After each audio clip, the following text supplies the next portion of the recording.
Hello students, good afternoon. I hope you are doing well and you all are okay. Your health is okay. So we will continue with file handling part 4. Why I have delayed this, I want to tell you the reason. Because you all are not interested in the videos and you are not watching them too. Because 5 to 6 views on a video does mean that you are not interested.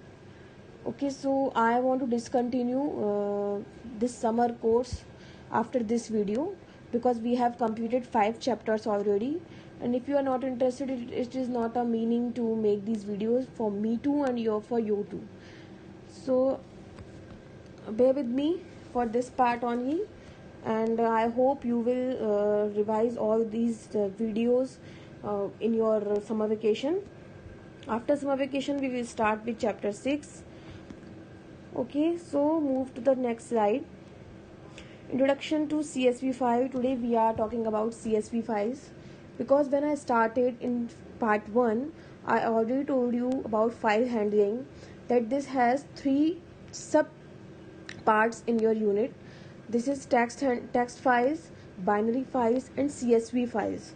So text file and binary files we have already completed. So introduction to CSV file.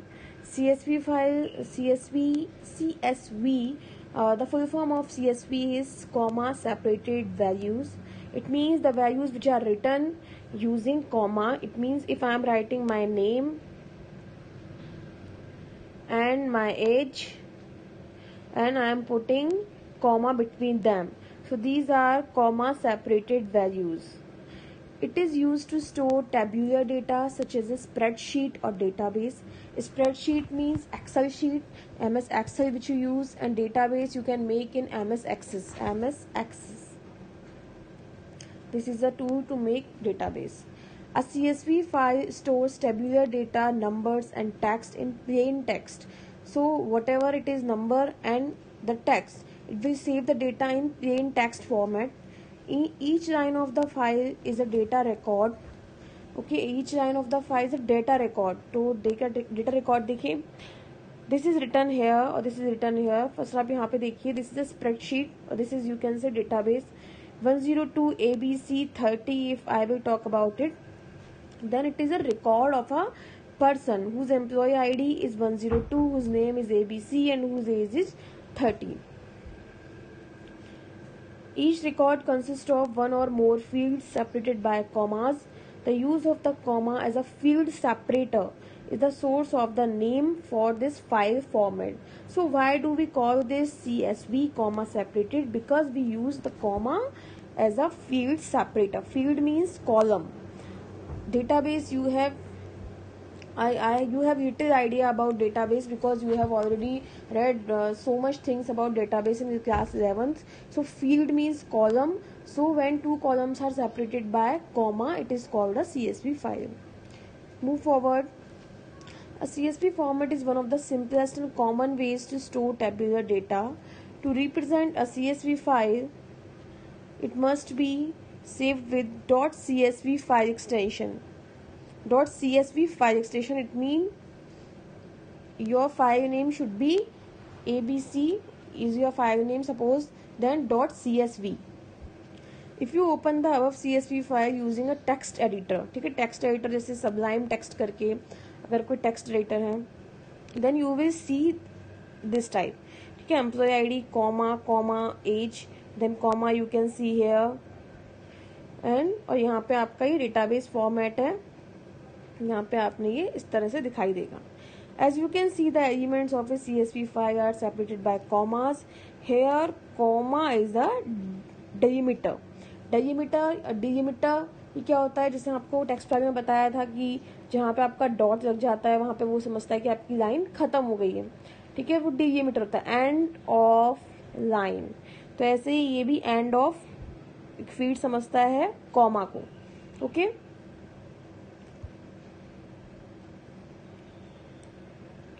Next CSV data and कुछ चीज़ें आप यहाँ पे देख रहे हैं.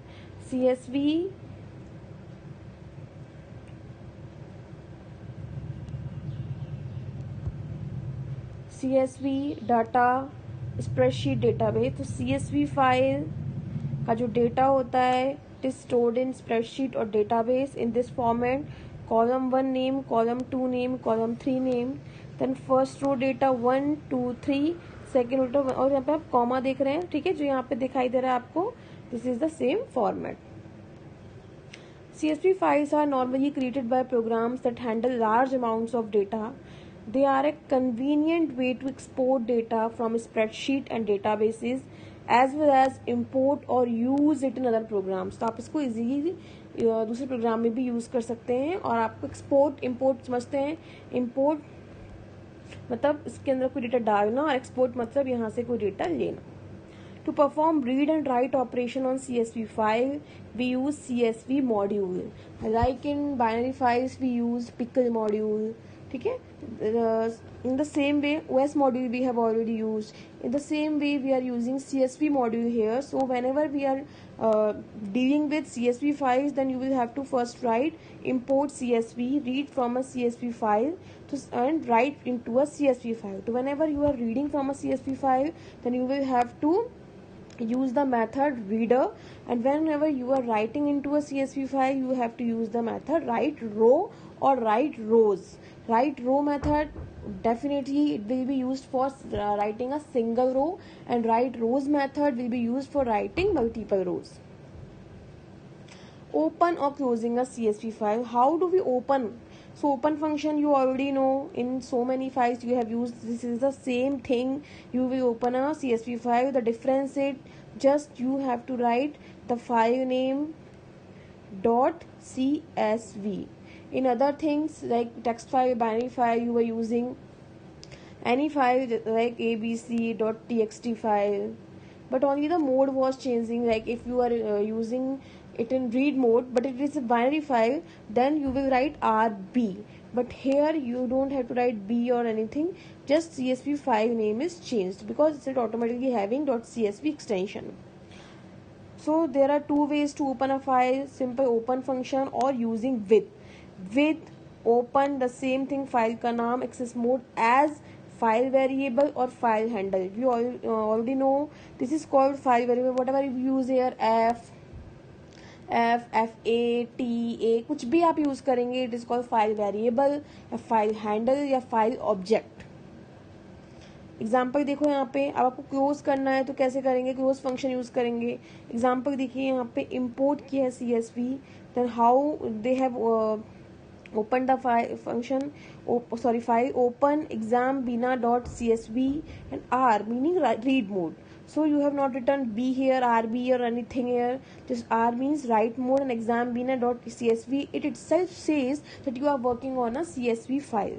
Data underscore CSV equal to CSV.reader f. So you have to use the function reader function, और उसमें आपको फाइल को ऑब्जेक्ट लिखना पड़ेगा कि आपको ये वाली जो फाइल है ये आपको रीड करनी है, और यहाँ से जो भी डेटा रीड होगा वो इस वाले वेरिएबल के अंदर सेव हो जाएगा। Now you have to print the data, so you have to write a loop for I in this variable in print I, it means जो भी वैल्यू होगी एक एक करके कैरेक्टर आपका प्रिंट होता जाएगा, and then at last you will close the file. Okay,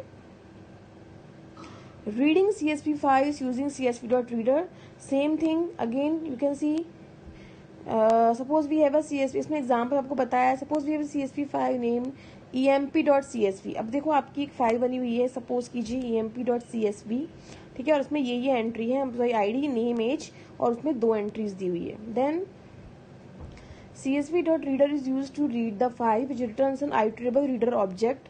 Reader object is then iterated using a for loop। देखा था आपने वहाँ पे, ये देखो ये जो for loop है ये यूज किया है to print the contents of each row. We are using the CSV.reader function in default mode for CSV files having comma delimiter, यानी कि अगर आप डिफॉल्ट मोड में यूज करेंगे तो it will automatically assume that it is having comma delimiter, but if you are having other delimiter also then you have to change it using delimiter equals to tab, t या whatever you are using, t means tab होता है, तो यहाँ पे इसने tab use किया। अब देखिए इसमें और पिछले वाले में आपको एक सॉरी यहाँ पे नहीं है, एक मिनट आगे बताती हूँ मैं आपको। यहाँ पे ये देखिए एक अंतर नजर आएगा आपको।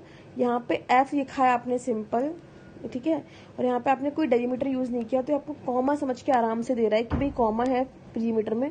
देखिए कॉमा के साथ में यहाँ पे डबल कोट्स लगा हुआ दिख रहा है, यहाँ पे कॉमा, और वो आपका एक कोट में है, ठीक है, यहाँ पे।